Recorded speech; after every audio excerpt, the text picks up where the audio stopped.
Dalam syariat agama kita, jangankan hukum sound dengan memutar nyanyian, suara bacaan Al-Quran, atau juga pengajian, jika itu mengganggu, hukumnya bisa berubah dilarang. Lalu bagaimana kalau ada yang menjawab, ini aneh, sound horeg dilarang, padahal yang mengharamkan itu menggunakan mic dan speaker untuk pengajian. Ini pernyataan yang sangat tidak cerdas. Yang dilarang itu bukan alatnya, tetapi efek atau akibatnya. Sama misalnya dengan cangkul. Cangkul itu alat, dia lazimnya diambil manfaatnya, makanya digunakan oleh petani untuk bekerja di sawah. Tetapi kalau cangkul itu dipakai mukul kepala seseorang, itu bukan salah alatnya, tetapi karena error si pemegang cangkulnya.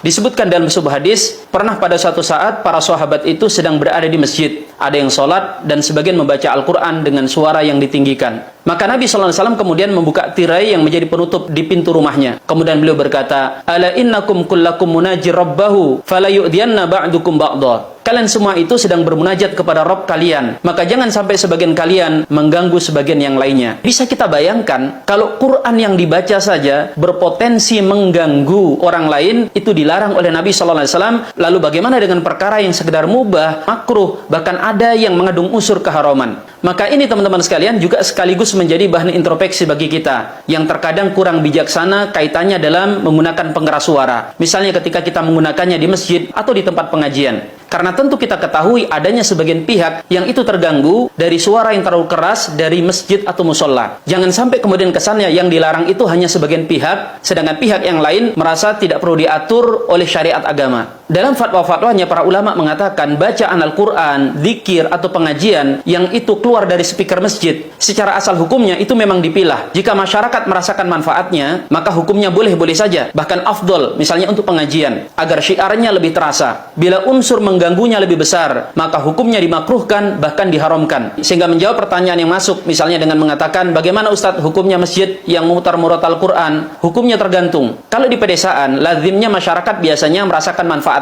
Sedangkan umumnya kalau di perkotaan, itu bisa mengganggu banyak orang. Sehingga siapapun misalnya takmir, jika misalnya hendak memutar murat Al-Quran, maka alangkah baiknya